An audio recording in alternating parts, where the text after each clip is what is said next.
The lists first appeared in the streets of Baghdad's Sadr city. In the name of God the Merciful, they read, the forewarned are forearmed. They gave names and addresses of the shameless and the immoral. By 2009, the witch hunt had begun. We had cases where heads were cut off the bodies and stuffed into stomachs, or heads bashed with concrete blocks, metal rods drilled through skulls. After 30 years under Saddam Hussein and almost a decade of the US-led occupation, Iraq is still a violent, dangerous place. The coalition troops are now gone. The government has been left alone to shape the country's future. But not everyone is welcome in this new Iraq.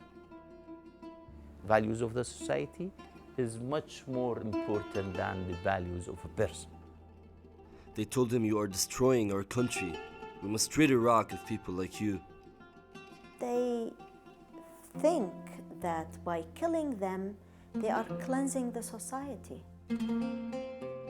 This is a story of modern-day Iraq, where young men and women are killed for being gay.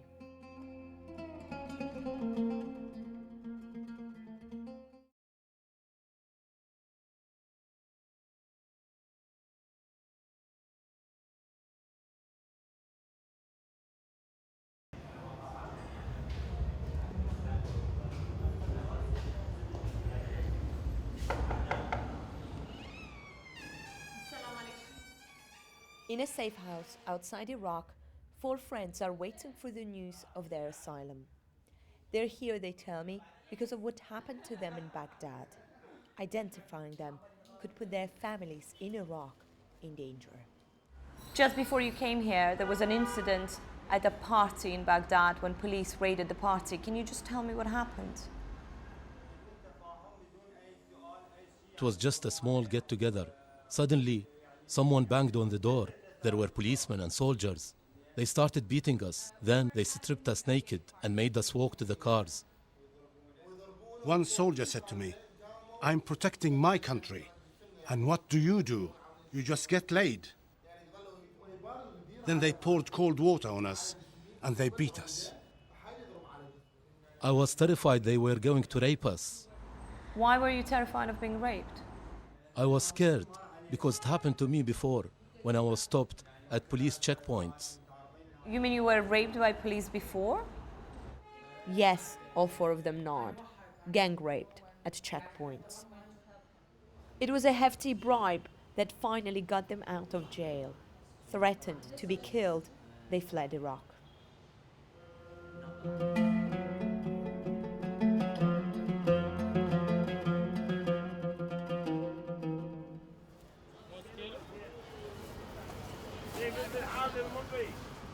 A lot has changed in Baghdad since I was last here 2 years ago. The American troops are now gone. Explosions still happen, but they are a lot more rare. And while this is still a very dangerous city, life here out in the streets does feel a lot more normal. But what has also changed is that for one group of people, Baghdad today is more dangerous than ever before. These days, it's not just sheer bad luck of being in the wrong place at the wrong time. It's the fit of your clothes or your haircut that could determine whether you live or die in Baghdad. The anti-gay campaign by militia groups in Baghdad has been well documented. But the evidence we've uncovered shows that the country's democratically elected government is complicit in the deadly persecution of gay men and women in Iraq. It's here, in one of the most conservative, most volatile districts of Baghdad, that the campaign against gays first began. In 2009, Human Rights Watch said dozens, possibly hundreds of gays in Iraq were being killed.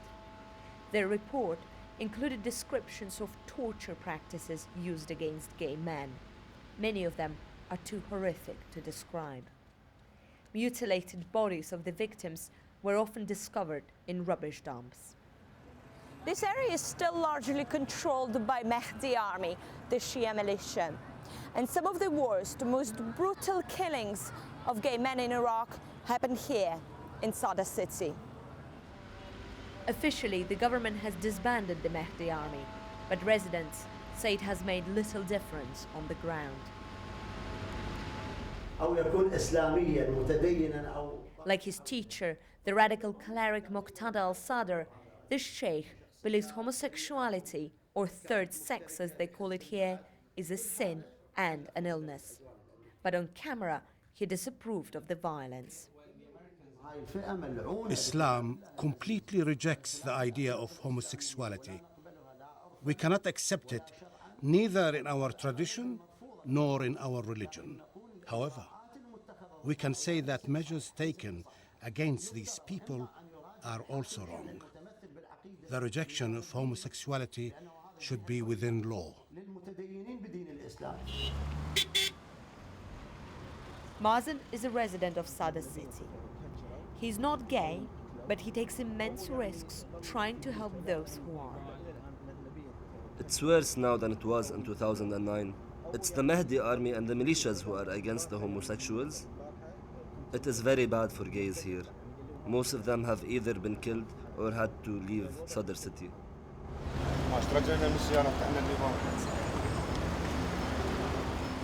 But leaving Sadr city also carries huge risks.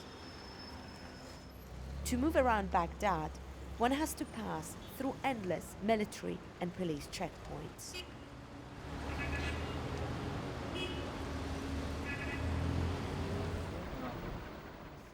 It's not militiamen that Nancy and Alu are hiding from, it's the police. They arrived at this safe house just a few days ago, after police raided their flat. The two were out, but their roommate had been arrested. Their new roommate, Ahmed, has been here for 2 months now, ever since his own family threatened to kill him. I am so tired, so sad. I have no freedom. I can't say that I'm gay. I can't live my life. I have to stay here doing nothing and just wait. I really wish we could show you their faces. Ahmed's got big, dark, worried eyes on his thin face. Nancy's really pretty, and I would have never guessed that she was born male. And Alu's got this very trendy haircut, which would be completely normal in the West, but here in Iraq, this sort of hair could get you killed. The threat is much bigger now than before. Now it's not only the militia, it's the police, the government who are going after us. I can't tell how many times I've been raped at checkpoints. With the police, it's countless. The worst incident was at a checkpoint at Al-Sadoun Street. They asked me for my ID, then asked me to get out of the car. It was dark. They put me against the blast wall. 9 of them raped me. The stories of rape by the same people who oppose homosexuality are mind-boggling. But it's also a reflection of the way that men and women in this conservative society relate to each other. The man who is raped, which is considered like the female part of a gay relationship, that is the man to be killed. Not the man who is raping, not the rapist.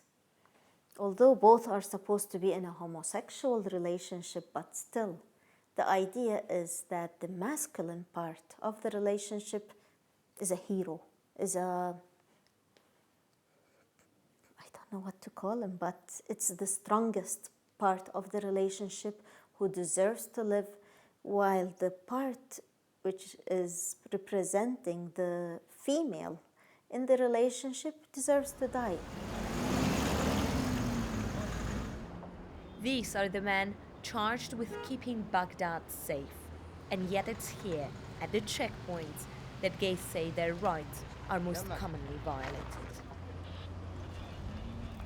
This checkpoint is manned by the Interior Ministry troops, but in Iraq, one's uniform never tells you the full story. In this country, you can be a policeman by day, a militiaman by night. These blurred lines and mixed allegiances have made it easy for the government to blame militia groups for the killings of gays. But gay men and activists say it's the state that bears the responsibility. Case is a former policeman. He quit his job because he could no longer stand what he had seen or take part in arrests of homosexuals.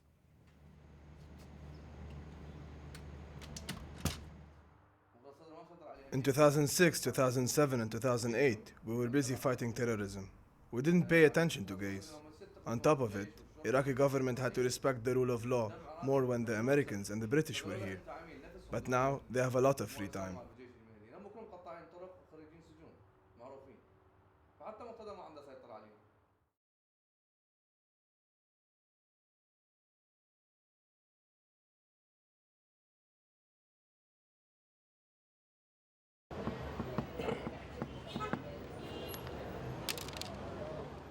Ironically, it was under the old regime of Saddam Hussein that gay men and women in Iraq enjoyed the most freedom. As the humiliation of the US-led occupation gave rise to more radical, more conservative groups, tolerance, especially towards anything connected to the West, became increasingly scarce. Ask anyone in the streets of Baghdad and they'll give you a long list of reasons, cultural and religious, as to why homosexuality is not accepted here. But what's happening in Iraq goes far beyond the stigma and homophobia that exists everywhere in the Middle East. Here, there is very clear evidence of systematic and organized persecution of people who are believed to be gay. Ghaith is still mourning his boyfriend. Ghaith worked at a police station in Baghdad. 6 weeks ago, he came to work to find his boyfriend in one of the pre-trial detention cells. There was no official arrest warrant, and there was nothing Ghaith could do to help him. Being gay is not illegal in Iraq. It's not a crime. But he was told he was arrested because he was gay. They call gays puppies. They would beat him, saying, "You puppies are destroying our country. We must rid our country of you. We must kill you all." He was in the police station for a week. The last time Ghaith saw his boyfriend was the day before he died. I was so upset, I lost all control. Had a fight with the guards. I was screaming, "Why did you kill my lover?" They said, "Since you are like him, you should be dead too." I started looking for any document related to his death. I told them I was going to go to international human rights organizations and tell them everything. But then they threatened to kill me, and I had to leave Baghdad.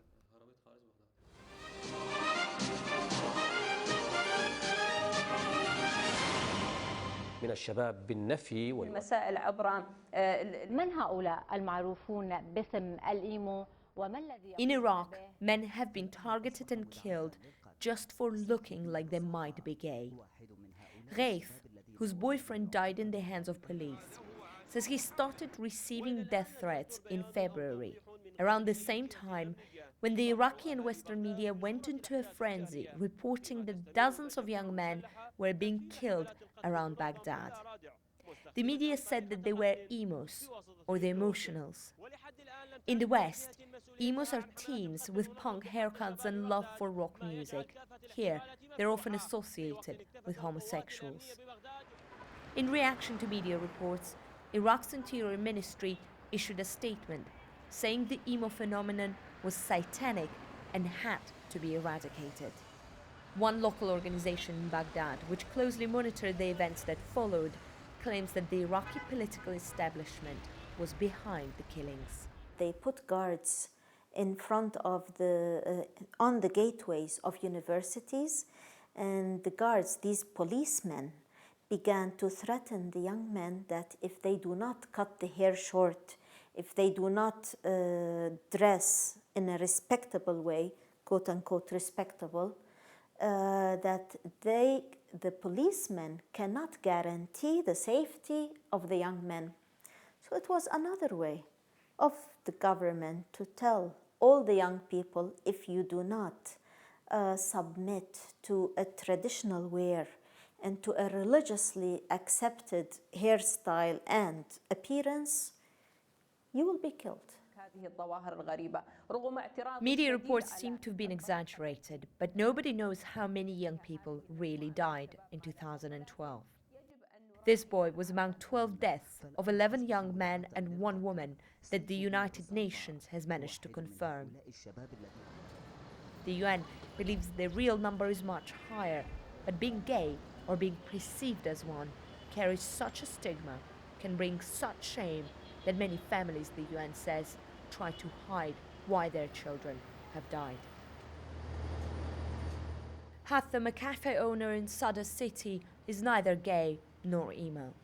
He just likes skinny jeans and has a slightly long hair. His name was on the list that appeared in Sadr city soon after the Interior Ministry made the statement. Hatham told me that 2 days before this interview, a friend of his was shot at close range in Sadr city. He was gay and had been threatened before.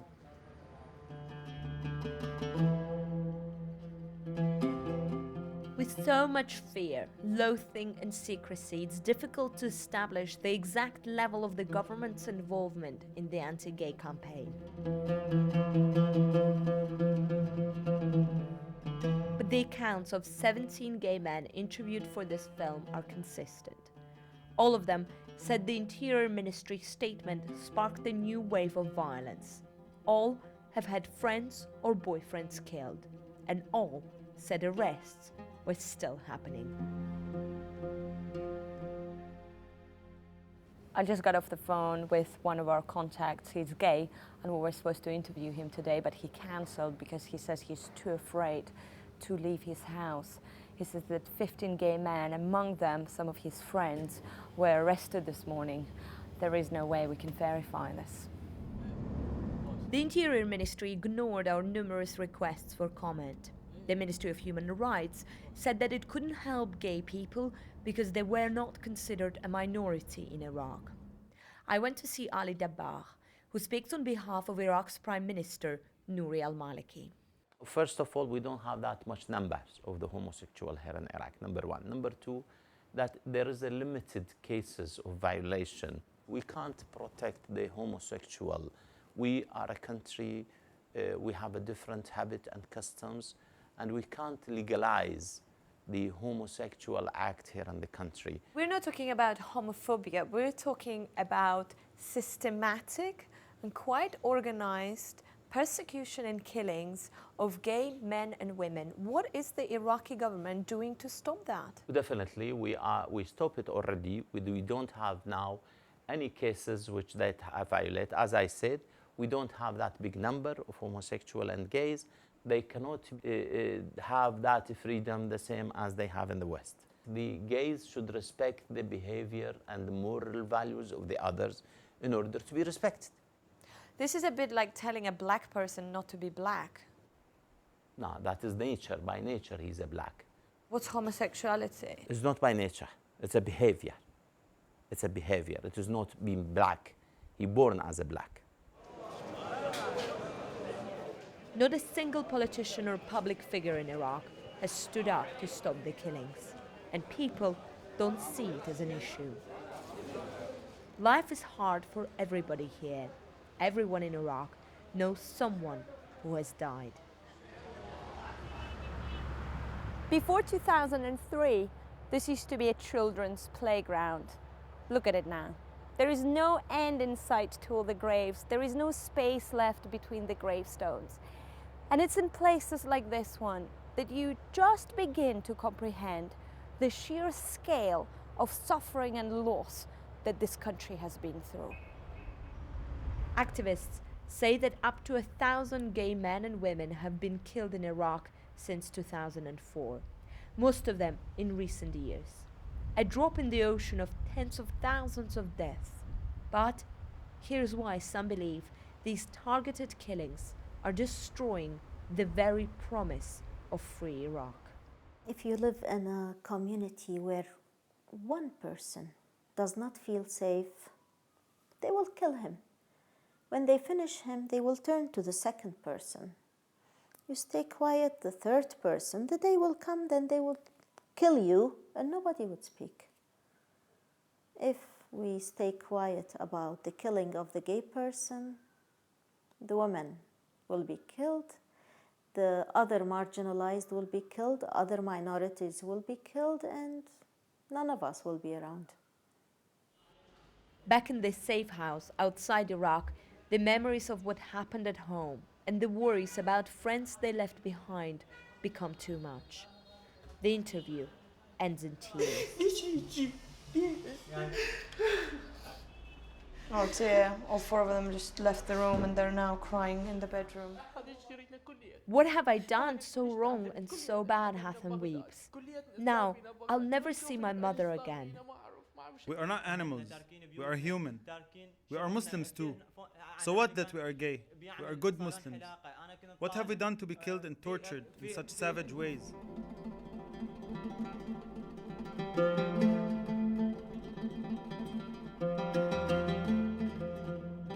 It's like we don't exist, Nancy said to me. The government doesn't want them to exist. And it won't deliver them from those who think that they deserve to die.